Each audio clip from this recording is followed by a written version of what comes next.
भगवान शिव का 3 पैरों वाला भक्त। जब भी भगवान शिव के गणों की बात होती है तो उनमें नंदी, भृंगी, श्रृंगी इत्यादि का वर्णन आता ही है।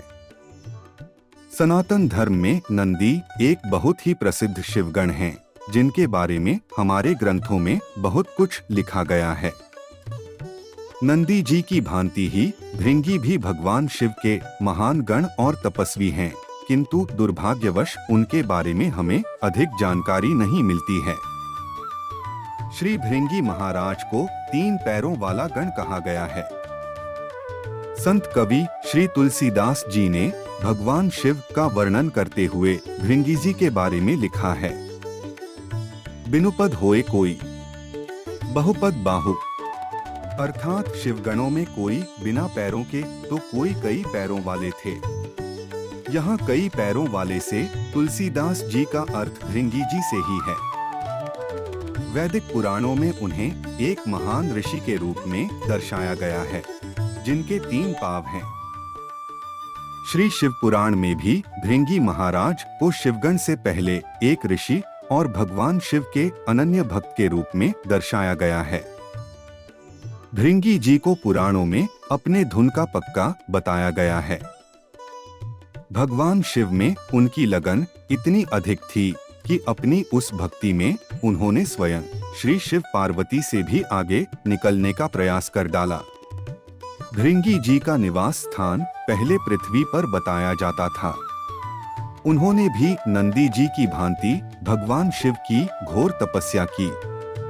उनकी तपस्या से प्रसन्न होकर महादेव ने उन्हें दर्शन दिए और वर मांगने को कहा। तब भृंगी जी ने भोलेनाथ से वर मांगा कि वे जब भी चाहें उन्हें महादेव का सानिध्य प्राप्त हो सके। ऐसा सुनकर महादेव ने वरदान दिया कि वो जब भी चाहे कैलाश पर आ सकते हैं। उस वरदान को पाने के बाद भृंगी महाराज ने कैलाश को ही अपना निवास स्थान बना लिया और वहीं भगवान शिव के सानिध्य में रहकर उनकी आराधना करने लगे। भक्त कई प्रकार के होते हैं, किंतु उनमें से जो सबसे दृढ़ होता है उसे जड़ भगत कहते हैं। जड़ भगत का अर्थ ऐसे भक्त से होता है जिसे अपनी भक्ति के आगे कुछ और नहीं सूझता। ऐसे भक्त अपनी अति भक्ति के कारण कई बार हित अहित का विचार भी भूल जाते हैं, जिससे अंततः उनका ही अनिष्ट होता है। कहा गया है कि अति सर्वत्र वर्जयेत, अर्थात किसी भी चीज की अति नहीं करनी चाहिए। भृंगी महाराज की भक्ति भी इसी जड़ भक्ति की श्रेणी में आती थी। वे महादेव के भक्त तो थे, किंतु भगवान शिव में उनका अनुराग इतना अधिक था कि उनके समक्ष उन्हें कुछ दिखता ही नहीं था।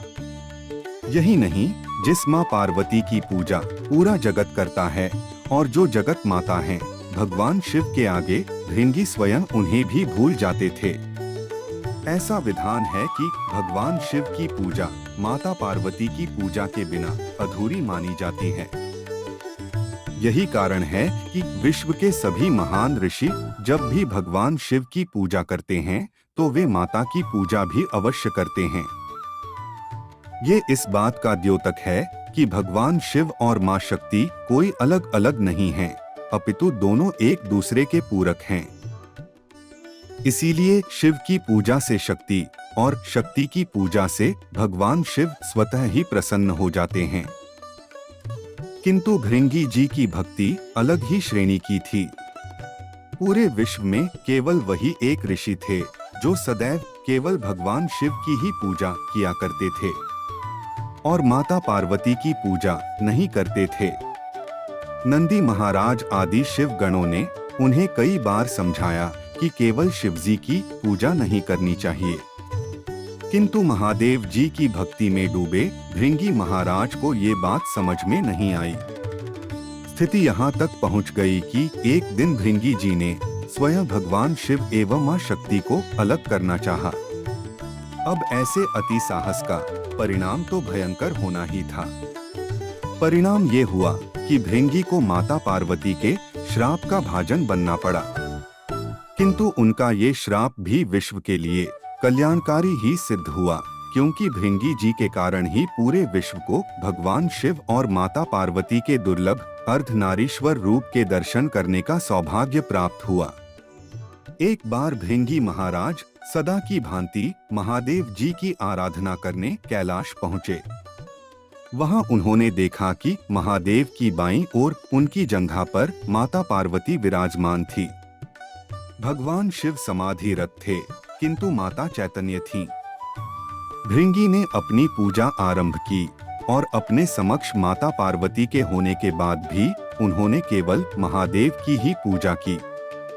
माता को इस बात की जानकारी हो गई, किंतु उन्होंने भृंगी से कुछ कहा नहीं। वे प्रसन्न थी कि कोई उनके स्वामी का इतना बड़ा भक्त है। पूजा समाप्त करने के बाद भृंगी ने महादेव की परिक्रमा करनी चाहिए। वे ब्रह्मचारी थे और केवल भगवान शिव की परिक्रमा करना चाहते थे, किंतु आधी परिक्रमा करने के बाद वे रुक गए, क्योंकि महादेव के वाम अंग पर तो माता विराजमान थी।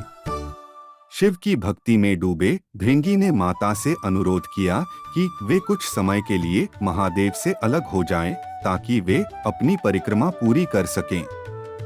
अब माता को भृंगी की अज्ञानता का बोध हुआ।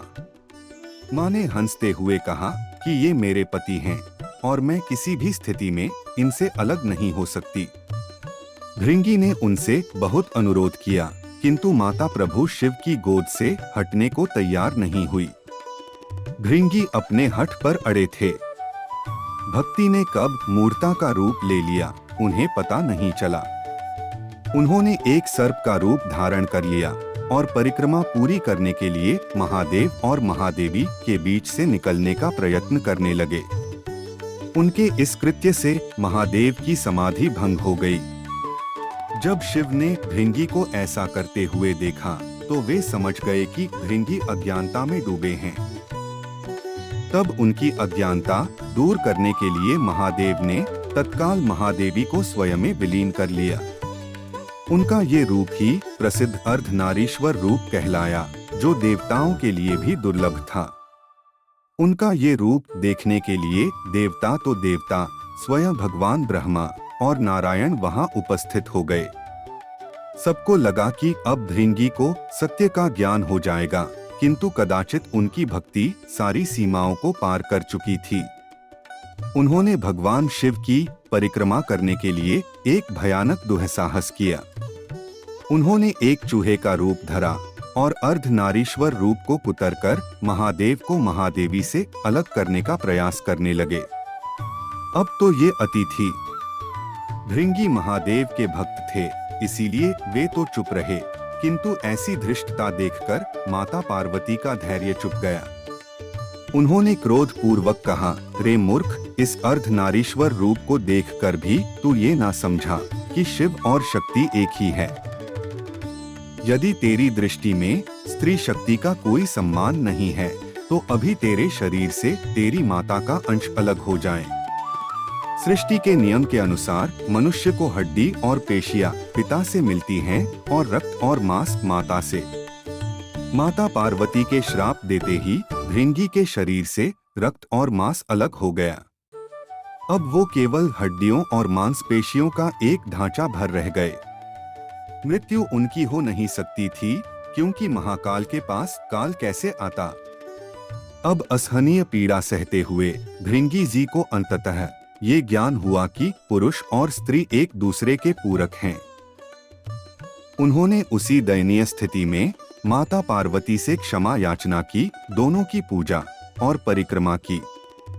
तब महादेव के अनुरोध पर माता पार्वती अपना श्राप निष्फल करने वाली थी, किंतु धन्य हो भृंगी जिन्होंने माता को ऐसा करने से रोक दिया। भृंगी महाराज ने कहा कि हे माता, आप कृपया मुझे ऐसा ही रहने दें, ताकि मुझे देखकर पूरे विश्व को ये ज्ञान होता रहे कि भगवान शिव और माँ शक्ति एक ही हैं और नारी के बिना पुरुष पूर्ण नहीं हो सकता। उनकी इस बात से माँ और भगवान शिव बड़े प्रसन्न हुए और महादेव ने उन्हें वरदान दिया कि वो सदैव उनके साथ ही रहेंगे। साथ ही भगवान शिव ने कहा कि चूंकि भृंगी उनकी आधी परिक्रमा ही कर पाए थे, इसीलिए आज से उनकी आधी परिक्रमा का ही विधान होगा। यही कारण है कि महादेव ही केवल ऐसे हैं जिनकी आधी परिक्रमा की जाती है।